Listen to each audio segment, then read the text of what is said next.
Halo semuanya, selamat datang di channel yang tidak layak untuk dihina ini. Sebelum kita mulai, atur posisi santainya, seruput kopinya, dan mari kita berkhayal. Setelah itu, mereka mulai merencanakan bagaimana cara penjualan dalam lelang ini esok hari. Lin Tian yang mendengar rencana dari manajer ini pun mengangguk puas, dan dia menyerahkan semuanya kepada manajer itu. Dari pembicaraannya dengan manajer itu, dia bisa mendapatkan untung sekitar 5.000 kristal suci dari barang yang dijualnya, dan kemungkinan juga bisa lebih dari itu semua. Lalu Lin Tian meminta tolong agar disediakan beberapa batu meteor tingkat ke-7 atau lebih, untuk pemurnian senjatanya sendiri. Setelah berbicara cukup lama, dan besok akan diadakan lelang, Lin Tian segera pamit bersamaan dengan Mu Xuanyin. Dia diantar oleh manajer sampai pintu, dan itu membuat orang-orang yang berada di sana menjadi penasaran, siapa orang itu, sampai-sampai manajer memperlakukannya dengan sangat sopan. Setelah Lin Tian menghilang, manajer di sana berbalik dan menatap pelayannya. Kamu harus ingat, jangan biarkan Tuan An memiliki keluhan apapun selama dia berada di paviliun kita. Layani dia dengan baik, dan apapun yang dia mau, berikan saja, ucap manajer itu. Baiklah Tuan, jawab pelayan itu dengan hormat, bagaimana mungkin dia tidak tahu kalau pemuda tadi adalah alkemis tingkat 8, dan dia juga masih muda, masa depannya mungkin tak terbatas, jadi tidak baik bagi paviliun jika menyinggung pemuda itu, apalagi kalau sampai pusat alkemis di benua tengah tahu kalau anak muda itu memiliki keluhan, maka paviliun mereka harus memberi penjelasan. Setelah mendengar jawaban pelayan itu dan mengatur beberapa barang di paviliun, manajer itu pergi meninggalkan ruangan itu. Sedangkan Lin Tian dan Mu Xuanyin masih berjalan pada sore itu. Mu Xuanyin masih terbayang-bayang dengan pil kecantikan sebelumnya, dan Lin Tian yang melihat Mu Xuanyin hanya bisa menggelengkan kepalanya. Apakah kamu menginginkan pil itu? Tanya Lin Tian. Mu Xuanyin mengangguk. Oh, aku bisa memberikannya kepadamu, tapi aku tidak menyarankan kamu untuk memakannya, ucap Lin Tian. Loh, kenapa bisa begitu? Tanya Mu Xuanyin. Karena itu hanyalah produk kecilku saja, bersabarlah, nanti aku akan memberikanmu pil kecantikan abadi, karena kamu hanya bisa memakan pil itu sekali, dan tidak bisa terus memakainya berulang kali, jadi kamu harus bersabar, jawab Lin Tian sambil tersenyum. Baiklah, jawab Mu Xuanyin dengan lembut. Ya sudah kalau begitu, kamu kembalilah dulu, aku akan kembali ke penginapan, ucap Lin Tian. Anu, apakah kamu bisa membantu kami dalam pertarungan 2 hari lagi?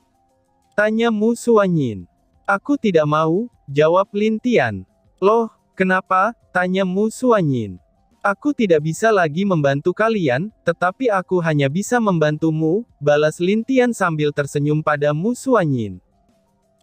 Membantuku? Tanya Mu Xuanyin dengan bingung. Iya dong, jika kamu selevel dengan pemuda itu, berapa keyakinanmu untuk menang darinya? Tanya Lin Tian. Jika kami sama, aku memiliki keyakinan 70% untuk menang, jawab Mu Xuanyin. Oh, begitu? Lalu katakan kepada tetua pertama, aku tidak akan membantu kalian bertarung, tapi aku hanya akan membantumu, tapi itu ada syaratnya, ucap Lin Tian. Memangnya apa syaratnya? Tanya Mu Xuanyin. Cium aku, hehehe, jawab Lin Tian sambil tersenyum. Kamu, ucap Mu Xuanyin dengan kesal. Kenapa, apakah kamu tidak mau? Ya sudah kalau begitu, balas Lin Tian sambil berbalik dan berpura-pura pergi dari sana. Melihat pemuda ini yang ingin mengambil keuntungan darinya, itu membuat Mu Xuanyin menjadi sedikit kesal, tetapi setelah itu, dia segera menahan Lin Tian yang ingin pergi. Tunggu dulu, ucap Mu Xuanyin. Kenapa? Tanya Lin Tian. Aku mau, asalkan kamu membantu kami memenangkan pertandingan itu, ucap Mu Xuanyin. Kenapa kamu terlihat aneh seperti itu? Aku hanya bercanda kok.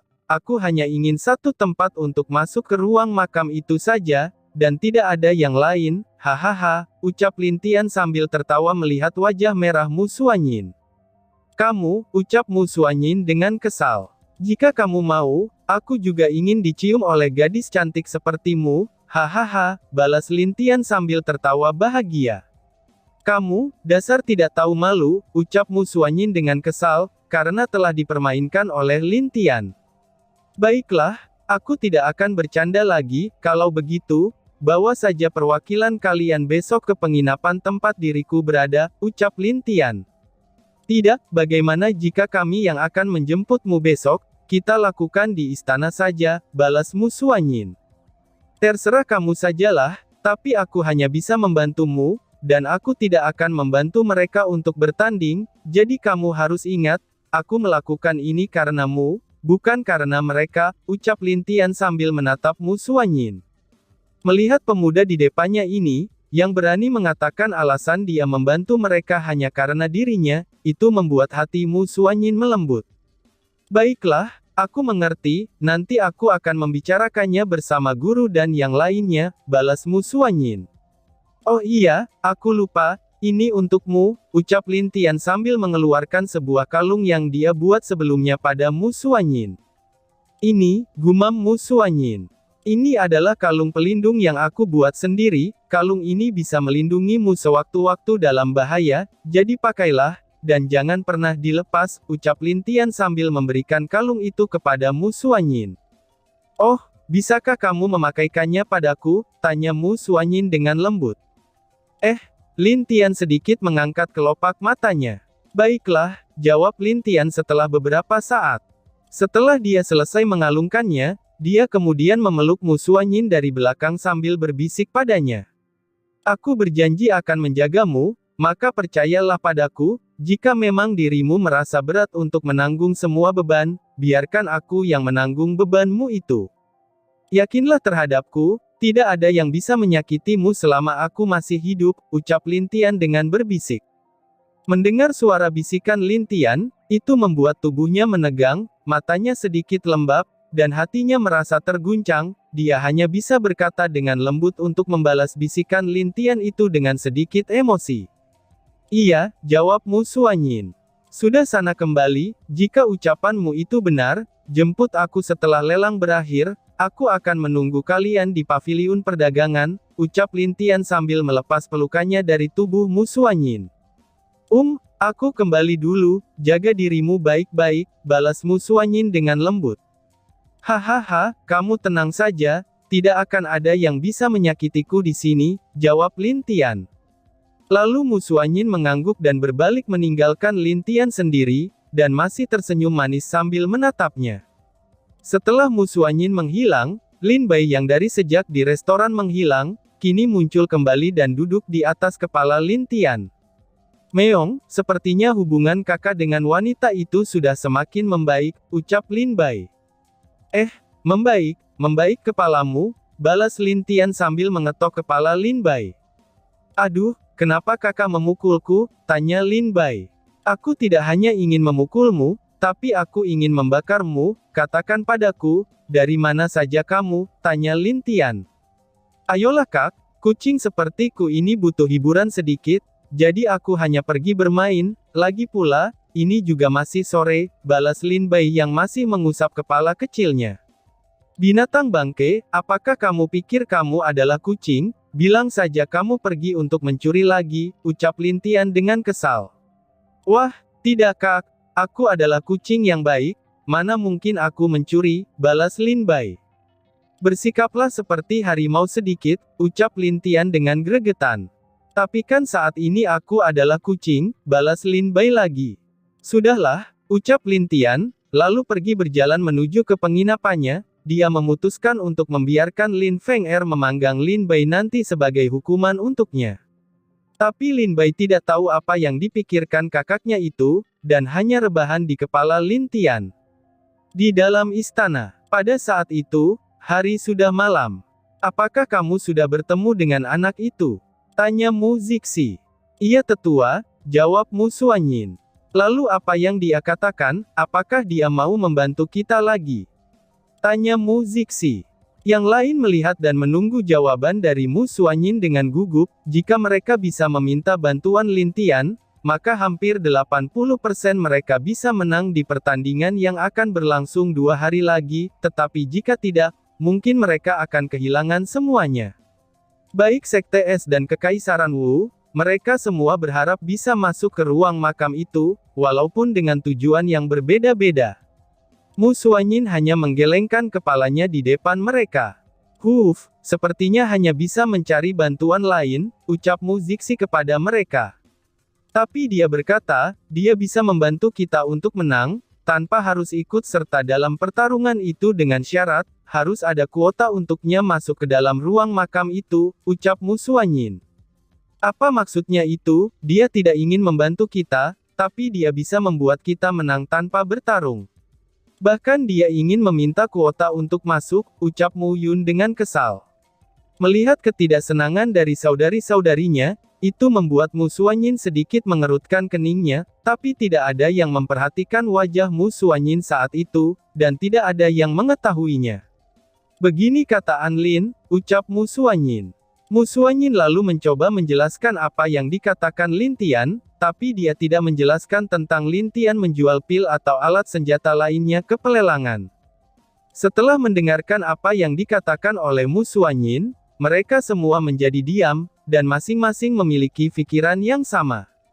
Jika apa yang dia katakan itu benar, mengapa tidak mencobanya? Ucap Wu Wen menyarankan, jelas-jelas dia sudah merasa bersalah tentang apa yang dia lakukan kepada pemuda itu. Benar, kita akan bertemu dengannya besok, jika benar dia memiliki cara lain, mari kita coba, ucap Mu Zixi. Baiklah, kami juga tidak keberatan, jawab yang lainnya. Bagus, ngomong-ngomong, apakah benar besok ada pelelangan besar? Xuanyin, kapan kita bisa berjanji untuk bertemu dengan anak itu, tanya Mu Zixi. Dia bilang, dia juga ingin ikut pelelangan besok, jadi setelah pelelangan selesai, kita bisa bertemu dengannya. Jawab Mu Xuanyin. Baiklah kalau begitu, besok kita akan bertemu dengan anak itu, ucap Mu Zixi. Iya, mereka semua setuju untuk bertemu dengan Lin Tian besok, dan juga mereka mau melihat harta apa saja yang dilelang oleh paviliun perdagangan. Setelah membahas beberapa detail tentang pelelangan besok, mereka kembali ke kamar masing-masing. Di kamar Mu Xuanyin, dia sedang memegang kalung di lehernya, aku berjanji akan menjagamu, maka kamu harus percaya padaku, jika memang dirimu terasa berat untuk menanggung semua beban, biarkan aku yang menanggung bebanmu itu, kamu tenang saja, tidak ada yang bisa menyakitimu selama aku masih hidup, apa yang dikatakan oleh Lin Tian sebelumnya, itu masih terngiang-ngiang di dalam pikirannya, dan itu membuat hatinya terasa hangat.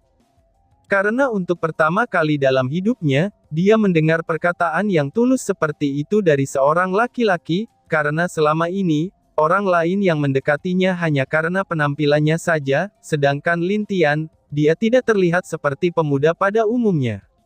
Terima kasih, aku sangat senang, gumam Mu Xuanyin sambil tersenyum manis di dalam kamarnya. Cerita berpindah di Sekte Langit. Oi adik, apa yang membuatmu cemas seperti itu? Tanya Bing yang sambil melihat penampilan khawatir dari saudaranya ini, dan itu membuat dirinya bingung. Saudara pertama, bagaimana mungkin aku tidak khawatir, istriku sedang melahirkan di dalam, dan aku tidak bisa menemaninya, jawab Lin Hou. Ayolah, kamu jangan terlalu cemas, adik Kier pasti baik-baik saja, lihat aku saja santai, kenapa kamu seperti kucing kelaparan yang ketahuan mencuri, ucap Bing Yang. Kakak, kamu jangan samakan aku dengan kucing itu, balas Lin Hou sambil tersenyum kecut. Haciu, Lin Bai tiba-tiba saja bersin, sial, apakah aku masuk angin, gumam Lin Bai. Kembali ke Sekte Langit. Bukan begitu juga, jadi santai sajalah, lihat aku, ucap Bing Yang. Tetapi di saat Lin Hou melihat kaki saudaranya ini yang selalu gemetaran seperti orang ketakutan, dia hanya bisa menggelengkan kepalanya saja. Lalu tidak lama kemudian, datanglah Loulu yang berjalan bersama tetua kelima, mereka datang untuk melihat apakah bayi kecil Lin Hou sudah lahir atau belum, jadi mereka menghentikan pelatihan saat itu juga, bukan hanya dia, bahkan leluhur dan para tetua lain juga begitu. Saudara ketiga, saudara pertama, apakah sudah lahir? Tanya Loulu. Mereka berdua hanya menggelengkan kepalanya saja sambil menatap pintu. Sabarlah, sebentar lagi pasti akan lahir, ucap tetua kelima sambil menepuk pundak Lin Hou yang sedang cemas. Iya tetua, terima kasih, balas Lin Hou, lalu dia menatap pintu rumahnya yang tertutup. Lalu, setelah beberapa saat kemudian, setelah itu terdengarlah suara bayi dari dalam. Adik Kier sudah melahirkan, hahaha, keponakanku telah lahir, teriak Bing Yang. Bing Yang tampaknya terlihat lebih gembira dari Lin Hou, baik itu Lin Hou, Lou Lu, dan tetua kelima. Mereka hanya menggelengkan kepalanya melihat master sekte yang bertingkah seperti anak-anak ini. Pintu rumah itu terbuka, lalu seorang wanita keluar dari pintu itu dan berkata, "Kalian boleh masuk, anaknya perempuan," ucap wanita itu sambil menatap Lin Hou dan tersenyum. Wanita itu adalah ibu dari Bing Yang, dan suami dari Bing Ye, namanya adalah Lou Ru, dia juga seorang alkemis, dan juga apoteker di Sekte Langit. Bagus sekali, aku akan masuk, ucap Bing Yang. Heh, kenapa jadi kamu yang sangat senang? Itu adalah anak dari saudaramu, biarkan saudara ketigamu masuk, kenapa kamu jadi seperti kucing kesurupan saja, ucap Lou Ru. Ibu, aku hanya senang, itu adalah keponakanku juga, apalagi dia seorang perempuan, aku sangat ingin menggendongnya, jawab Bing Yang dengan tidak sabar. Anak nakal, ya sudah masuk saja sana, tapi jangan terlalu ribut, karena Kier masih lelah, kalian juga jangan terlalu kaget, ucap Lou Ru. Mereka berempat saling menatap dengan bingung, tapi itu hanya sebentar, mereka lalu berlomba-lomba untuk masuk duluan. Saudara kedua, pertama, dan tetua kelima, aku adalah ayahnya, jadi, aku duluan yang masuk, ucap Lin Hou dengan agak kesal. Sialan, aku adalah pamannya, teriak Bing Yang sambil berlari lebih cepat dari Lou Lu dan tetua kelima. Tunggu dulu, aku belum selesai berbicara, ucap Lou Ru. Sialan, aku harus menjadi yang pertama, gumam Lin Hou sambil buru-buru masuk mengejar mereka. Lou Ru yang melihat tingkah mereka semua, itu hanya bisa menggelengkan kepalanya, lalu dia pergi dari rumah itu, untuk mengatakan kelahiran cucunya pada suami dan juga orang lain. Mana keponakanku, teriak Bing Yang di dalam kamar. Lalu dia melihat dua wanita di dalam kamar itu, satu wanita sedang menggendong bayi, dan yang satunya sedang rebahan di tempat tidur, wajahnya pucat, dan sepertinya sangat kelelahan, tetapi masih ada sedikit senyum di wajahnya. Kenapa kamu berisik sekali, ucap wanita yang menggendong bayi itu dengan kesal. Hehehe, coba berikan keponakanku, aku ingin menggendongnya, ucap Bing Yang kepada wanita itu. Biarkan ayahnya yang menggendong duluan, kalau kamu nanti saja dulu, bisakah kamu bersikap seperti seorang master sekte sedikit, kenapa tingkahmu seperti anak kecil, ucap wanita itu sambil menatap marah Bing Yang. Oh, tentu saja bisa, balas Bing Yang, mendengar omelan wanita itu, Bing Yang hanya bisa diam dan berdiri patuh, sama halnya dengan Lou Lu dan juga tetua kelima, mereka tidak berani berbicara juga. Terima kasih saudari ipar, ucap Lin Hou sambil memberi hormat kepada wanita itu. Dan tiba-tiba saja bersambung. Sekian dan terima kasih banyak.